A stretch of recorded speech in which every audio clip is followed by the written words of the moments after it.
나는 참 포도나무이다. 마지막 자기 선언을 하시는 예수님의 음성에서 우리 모두가 귀 기울여야 할 중요한 요점이 있다 생각되어집니다.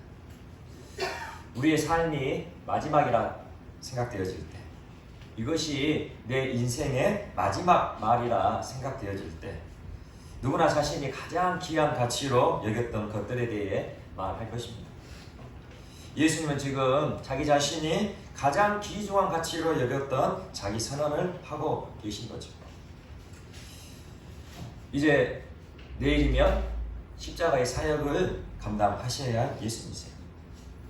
그 예수님이 지금 그 전날 밤 이제 마지막 자기 선언인 나는 참 포도나무이다. 이 선언은 예수님의 그 삶 가운데 가장 귀중하고 소중한 그 말씀을 전하고 있음을 우리는 알아야 된다는 것이죠. 또한 우리는 이것이 예수님께서 이 땅에 오셔서 육신의 몸을 입으시고 33년간의 삶을 살아가셨는데요. 예수님이 33년간의 삶을 살아가면서 경험하고 느끼셨던 귀중한 말만은 아닐 것이에요. 왜입니까? 예수님은 비록 육신의 몸을 입고 오셨지만 영원 전부터 계셨던 하나님이시기 때문이죠.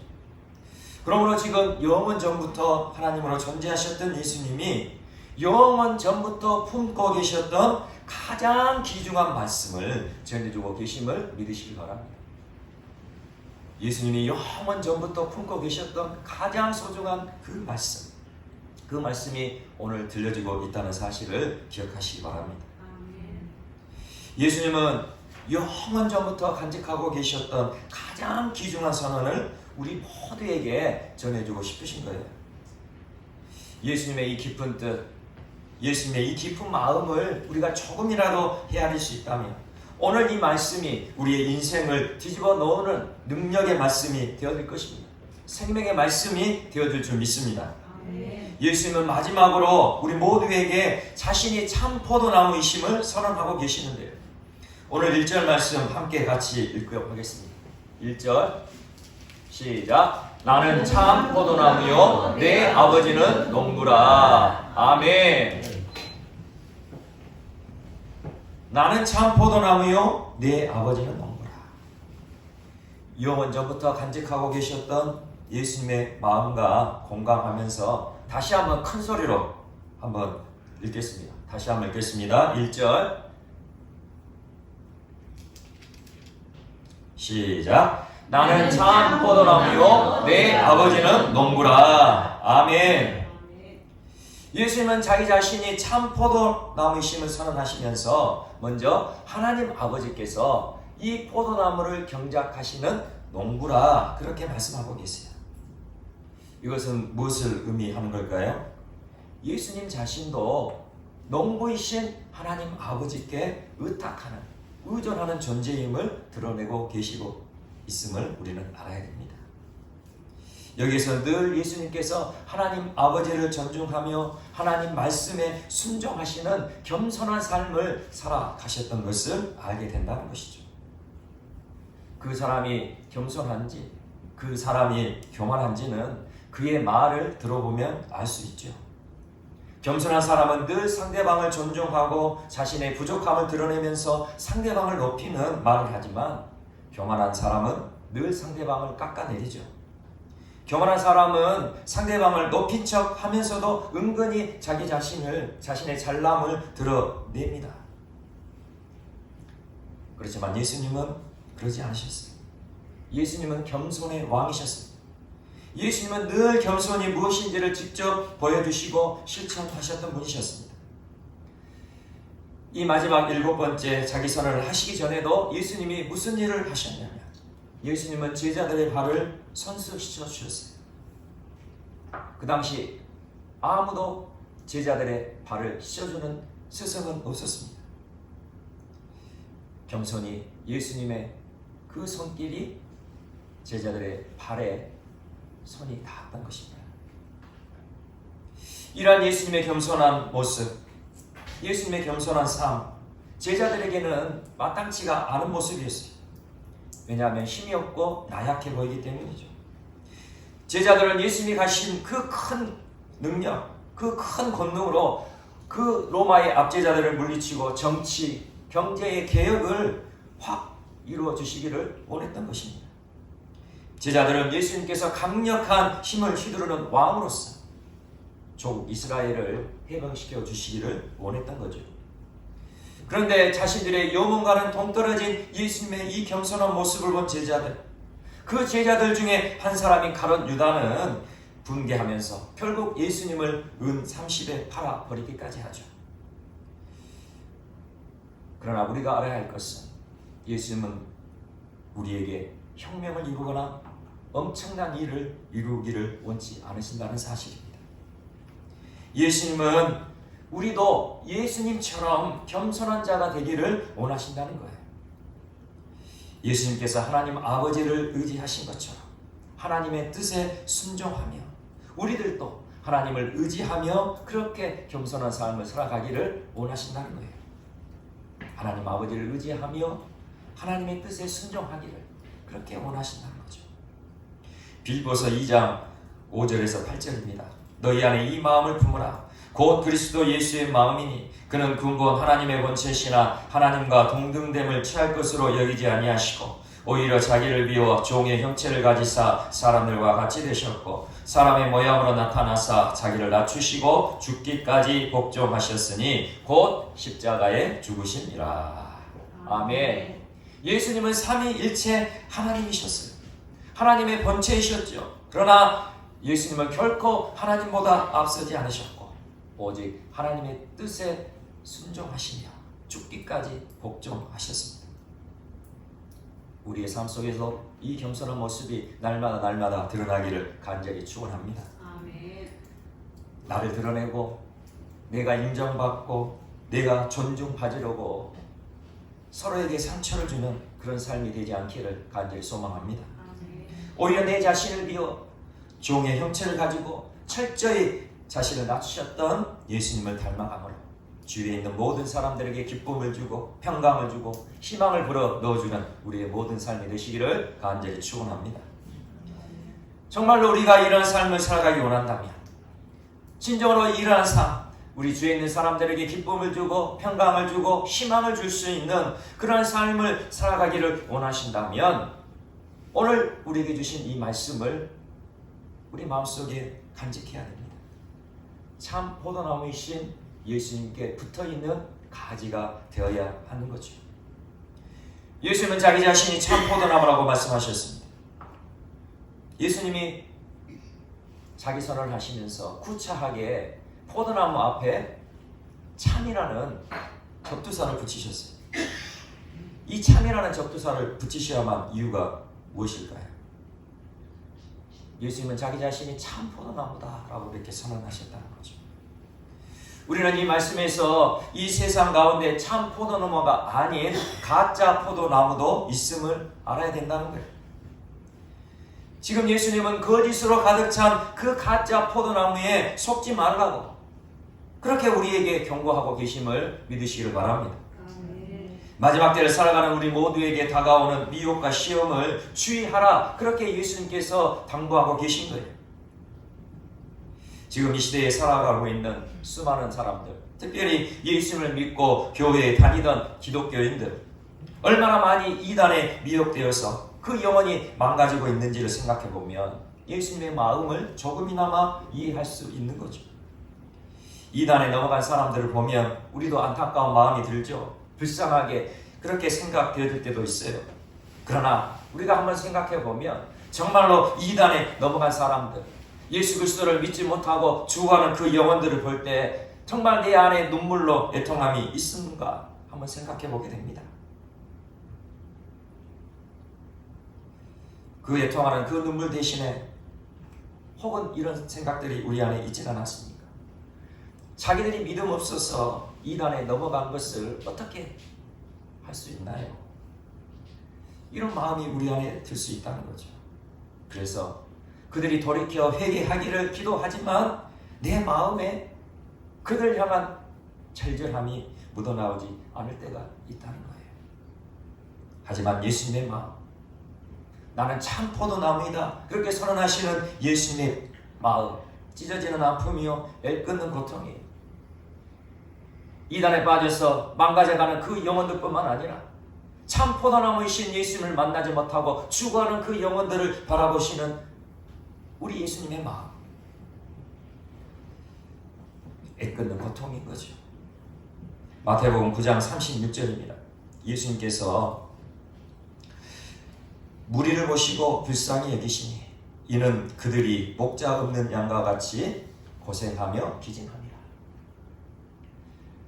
예수님을 따라 다니는 그 수많은 무리들, 그 무리들을 보시며 예수님의 그 마음이 이런 마음이라는 거예요. 그들이 목자 없는 양과 같이 고생하며 기진함으로 그들을 불쌍히 여기셨다. 그렇게 말씀하고 있는 거예요. 그들이 목자 없는 양같이 고생하며 기진하고 있는 것을 보시고 예수님은 불쌍히 여기셨어요. 오늘 7번째 자기 선언인 나는 포도나무다 라고 선언하신 이 말씀을 비추어 다시 말하면 그 가짜 포도나무를 쫓아다니느라 인생을 허비하며 진이 다 빠져버린 사람들, 그 사람들을 바라보시며 예수님의 마음이 불붙듯 불타오르고 계시다는 거예요. 여기서 불쌍히 여기셨다라는 의미는 단순히 안타까운 정도가 아닙니다. 아이고 안 됐다, 짠하네, 그런 정도가 아니라는 거죠. 이 불쌍히 여기다라는 이 말의 어원이 어디에서 왔냐를 보게 되면 우리는 충분히 예수님의 마음이 어떠한지를 알 수 있어요. 이 불쌍히 여기다라는 이 단어의 어원이 창자라는 그 단어에서 나왔습니다. 창자, 우리의 내자. 그러니 지금 예수님께서 그 무리들 보시면서 불쌍히 여기셨다라는 그 의미는 마치 창자가 끊어지는 듯한 고통, 창자가 끊어지는 듯한 그 아픔으로 무리들을 바라보고 계시면, 그런 아픔으로 고통으로 그 영혼들을 대하고 계심을 알 수 있는 거예요. 그런 의미에서 지금 예수님께서 마지막 선언하신 7번째 선언, 예수님의 마음이 얼마나 절절한 마음으로 우리 모두에게 선포하고 계신지 그것을 먼저 우리는 깨달아 알아야 할 것입니다. 우리는 지난 시간을 통하여 예수님의 7대 표적에 대해서 말씀을 나눴고, 그리고 예수님의 7대 자기선언에 대해서 말씀을 나누었죠. 우리가 이렇게 예수님의 7대 표적과 예수님의 7대 자기선언을 함께 말씀을 나눈 이유가 무엇이었습니까? 모든 초점이 어디에 있었나요? 예수 그리스도께서 누구이신가? 그리고 왜 우리는 예수님을 믿어야만 하는가? 거기에 있었습니다. 오늘이 그 모든 초점을 맞추는 마지막 시간인데요. 예수님은 마지막 자기 선언으로 나는 참 포도나무이다 선포하시면서 한마디를 덧붙이셨어요. 5절 말씀 우리 함께 보도록 하겠습니다. 5절 함께 읽겠습니다. 시작. 나는 포도나무요 너희는 가지라. 그가 내 안에 내가 그 안에 거하며 사람이 열매를 많이 맺나니 나를 떠나서는 너희가 아무것도 할 수 없음이라. 아멘. 예수님 자신이 포도나무라 말씀하시면서 덧붙이는 말씀, 너희는 가지라, 우리가 가지라, 그렇게 말씀하고 있어요. 가지, 포도나무에 붙어있지 않으면 도무지 존재의 의미를 찾을 수 없는 그것이죠. 가지는 포도나무에 붙어있어야 그 존재의 의미를 찾을 수 있는 거예요. 포도나무에 붙어있지 않은 가지, 더 이상 살아있는 것 아니고 살아있지 않으니 열매를 맺지 못하게 됩니다. 하지만 포도나무에 붙어있는 가지, 붙어만 있으면 어찌됐든 열매를 맺게 되는 거예요. 그러므로 포도나무이신 예수님께 가지처럼 붙어있다면 우리는 열매를 맺을 수 있는 거죠. 더욱이 많은 열매를 맺게 되는 거예요. 예수님은 참 포도나무이세요. 이 땅에 어떠한 포도나무보다 더 좋고 더 풍성한 열매를 맺을 수 있는 그 포도나무에 붙어있다면 그 가지는 많은 열매를 맺을 수밖에 없는 거예요. 풍성한 결실을 맺게 되는 것입니다. 하지만 참 포도나무이신 예수님을 떠나서는 아무것도 할 수 없죠. 한번 우리가 지난 시간에 함께 나눴던 말씀을 한번 기억해 보겠습니다. 예수님의 7대 표적 중에서 가장 첫 번째 표적이 무엇이었습니까? 7대 표적의 첫 번째 표적, 가나 혼인잔치에서 우리 포도주가 되게 하시는 표적이었죠. 표적, 이 표적이라는 의미는 단순한 기적이 아니라 이 표적으로 인하여 보여주시고자 하는 의미가 있었다는 거예요. 사인이었다는 거죠. 우리 포도주가 되신, 우리 포도주로 변하게 하신 그 예수님이 어떤 분이신가를 보여주는 기적이 바로 그 첫 번째 표적이었습니다. 오늘 마지막 자기선언과 이 첫 번째 표적, 묘하게 서로 대꾸를 이루고 있죠. 참 포도나무이신 예수님이 우리 포도주가 되게 하셨다.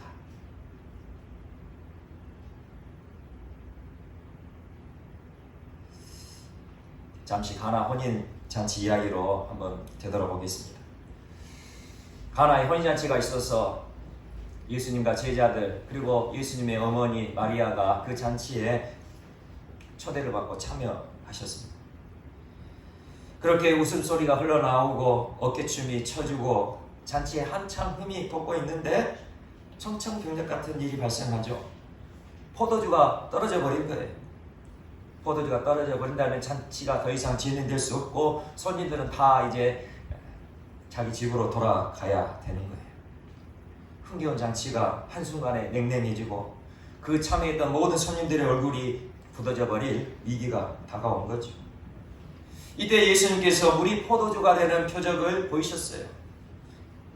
그렇게 물이 포도주가 되게 하셔서 그 잔치 자리에 더욱 흥이 넘치게 하고 더 기쁨이 넘치게 하셨던 거죠. 이 말씀을 통하여 우리는 무엇을 알 수 있습니까? 우리의 인생도 이와 마찬가지라는 거예요. 평생에 한 번 있는 혼인잔치잖아요. 우리도 어제 우리 박희영 자매 결혼식을 참석했는데, 결혼 뭐 요즘은 뭐 2번 할 수도 있고 3번 할 수 있지만 평생에 한 번 있는 혼인이죠. 그러니 얼마나 많은 시간을 들여서 준비를 했을까요? 얼마나 많이 계획했을까요? 그 손님들 초대하면서 얼마나 그 손님들에게 잘 대접하려고 그렇게 준비를 했을까요?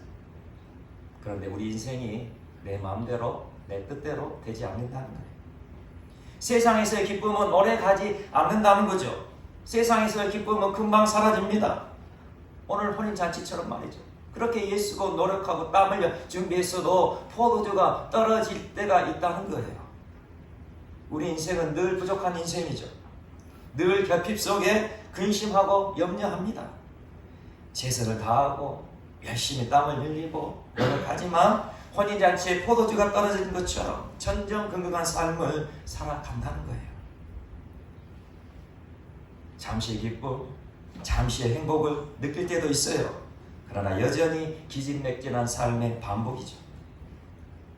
이렇게 살아가면 안 되는데 마음 먹지만 여전히 반복되는 우리들의 삶의 모습이에요.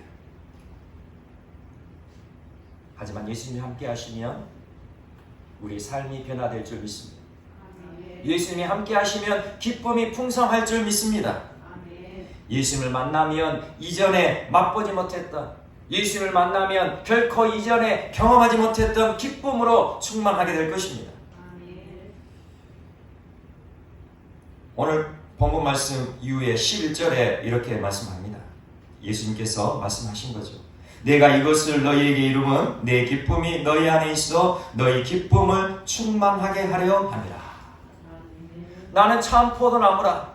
나는 포도나무여 너희는 가지라. 이렇게 말씀하신 이유가 무엇이냐면 너희 기쁨을 충만하게 하려 하기 위해 이 말씀을 전하고 있다라고 선언하고 계시는 거예요. 물이 변하여 포도주가 되었을 때, 물이 변하여 포도주가 되었을 때 종들이 가져온 포도주 맛을 보았던 연회장의 그 놀라운 탄성, 말하되 사람마다 먼저 좋은 포도주를 내고 취한 후에 낮은 것을 내거늘 그대는 지금까지 좋은 포도주를 두었도다. 지금까지 좋은 포도주를 두었도다. 이 외침, 연회장의 이 놀라운 탄성, 이전의 포도주보다 더 좋은 맛 정도의 포도주란 의미가 아니에요. 지금까지 좋은 포도주가 두었도다. 여기서 좋은 포도주란 이전에 단 한 번도 경험해 보지 못한, 이전에 단 한 번도 맛보지 못하였던 최고의 포도주의 맛이다. 그렇게 탄성을 지르고 있는 거예요. 예수님이 함께 하시는 거, 예수님이 포도나무시요 나는 가지임을 믿고 그렇게 예수님께 붙어있는 사람에게 주어지는 놀라운 축복인 것이죠. 예수님이 붙드시는 삶, 항상 기쁨이 충만한 삶임을 믿으시기 바랍니다. 참 포도나무이신 예수님께 붙어있는 가지는 이런 놀라운 역사가 날마다 일어나는 것입니다. 우리 본문 7절 말씀 또 한번 읽어보도록 하겠습니다. 7절입니다. 시작. 너희가 내 안에 거하고 내 말이 너희 안에 거하면 무엇이든지 원하는 대로 구하라. 그리하면 이루리라. 아멘.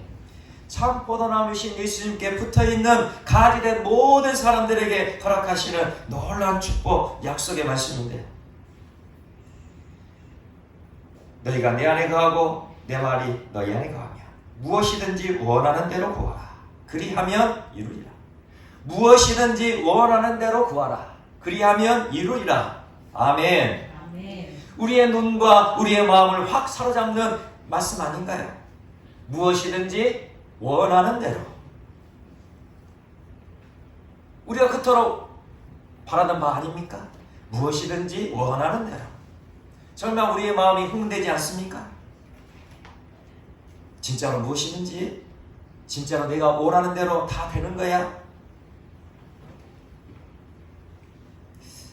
그러나 우리가 알아야 할 것은 이 7절 말씀에서 무엇이든지 원하는 대로, 이 말씀이 먼저 확 눈에 들어온다면 아직 우리는 참 포도나무에 붙어있는 가지는 아닌 듯합니다. 무엇이든지 원하는 대로 구하라. 그리하면 이루리라. 그렇게 약속하셨는데 이 놀라운 약속의 말씀이 우리의 삶에 성취되어지려면, 이 놀라운 축복이 우리의 삶에 이루어지려면 반드시 전제 조건이 있기 때문이에요. 무슨 전제 조건입니까? 너희가 내 안에 거하고 내 말이 너희 안에 거하며. 너희가 내 안에 거하고 내 말이 너희 안에 거하며. 이것을 다시 말씀드리면 우리가 정말로 포도나무이신 예수님께 딱 붙어있는 가지가 되어지면 무엇이든지 원하는 대로 구하라. 그리하면 이루리라. 할렐루야. 네. 우리 포도주가 되는 표적에서 우리가 집중해야 할 일 무엇이죠? 그 가나 혼인잔치에서 우리 포도주가 되는 그 놀라운 그 표적에서 우리가 집중해야 할 것, 우리 포도주가 되어 혼인잔치가 망쳐지지 않고 계속해서 기쁨이 넘치는 잔치 자리가 되었다. 수많은 그 손님들이 계속해서 흥겨하고 춤추며 그렇게 기뻐했다. 그것인가요?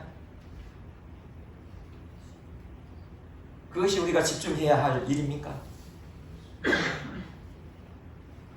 아니죠. 어떠한 기적과 어떠한 표적에도 우리가 집중해야 할 일, 바로 예수 그리스도께 집중해야 하는 것임을 믿으시길 바랍니다. 아멘. 우리는 늘 참 포도나무이신 예수님께 집중해야 하는 거예요.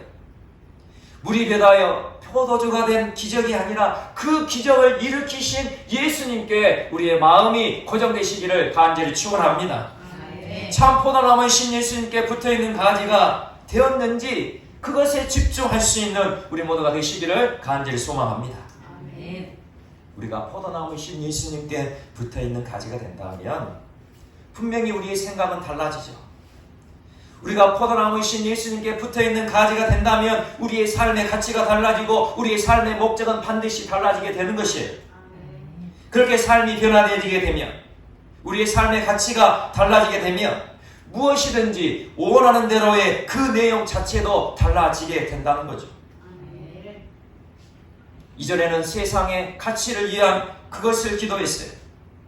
나의 성공만을 위해서 그렇게 기도했어요.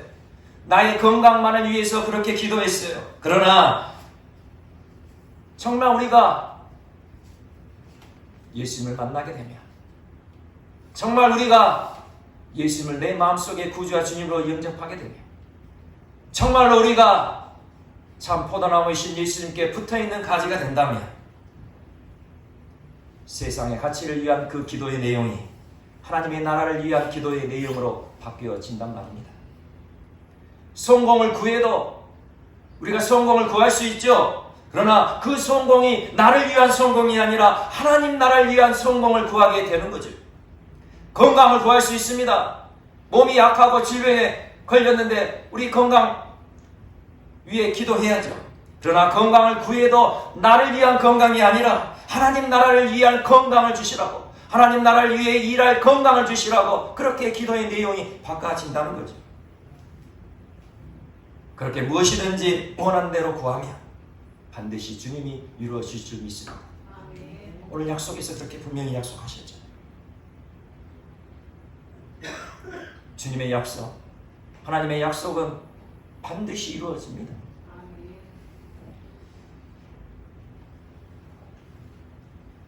말씀을 마무리하겠습니다. 혹시나 지금 내 안에 기쁨이 없으셨나요? 혹시나 지금 내 안에 소망이 다 사라져버렸습니까? 내 안에 사랑할 마음이 없나요? 내 안에 순종할 마음이 없습니까? 그렇다면 내 자신이 지금 참 포도나무이신 예수님께 붙어있는 가지인지를 먼저 점검해 보시기를 소망합니다. 그리고 주님께 간구하십시오. 예수님, 나의 참 포도나무가 되어주십시오. 예수님, 포도주가 떨어져 버린 그 가난 혼인잔치에 물이 변하여 포도주가 되게 하신 예수님을 만나기를 간절히 원합니다. 살아계신 예수님을 만나기를 간절히 원합니다.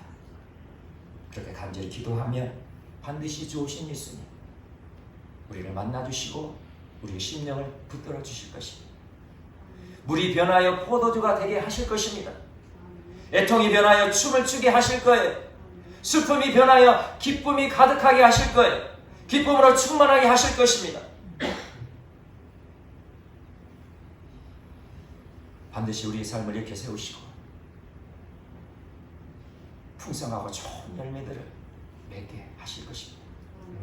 이 믿음으로 날마다 함께 하시는 그 놀라우신 사랑, 함께 하시는 그 놀라운 은혜, 함께 하시는 그 놀라운 축복을 누려가실 수 있는 우리 모두가 되시기를 간절히 소망합니다. 아멘. 우리 주 예수 그리스도의 은혜와 아버지 하나님의 그 크신 사랑과 성령 하나님의 인도하심이 나는 참 포도나무이다 이렇게 선언하신 예수 그리스도로 인하여 우리의 삶 가운데 날마다 그 기쁨의 포도주가 끊이지 않는 흘러넘치는 충만하게 되는 그 놀라운 사랑과 은혜를 누려가기를 소망하는 모든 믿음의 지체들 머리 위에와 우리 가정 위에와 기업 위에 주님께서 영원히 함께해 주셨기를 간절히 축원하옵나이다. 아멘.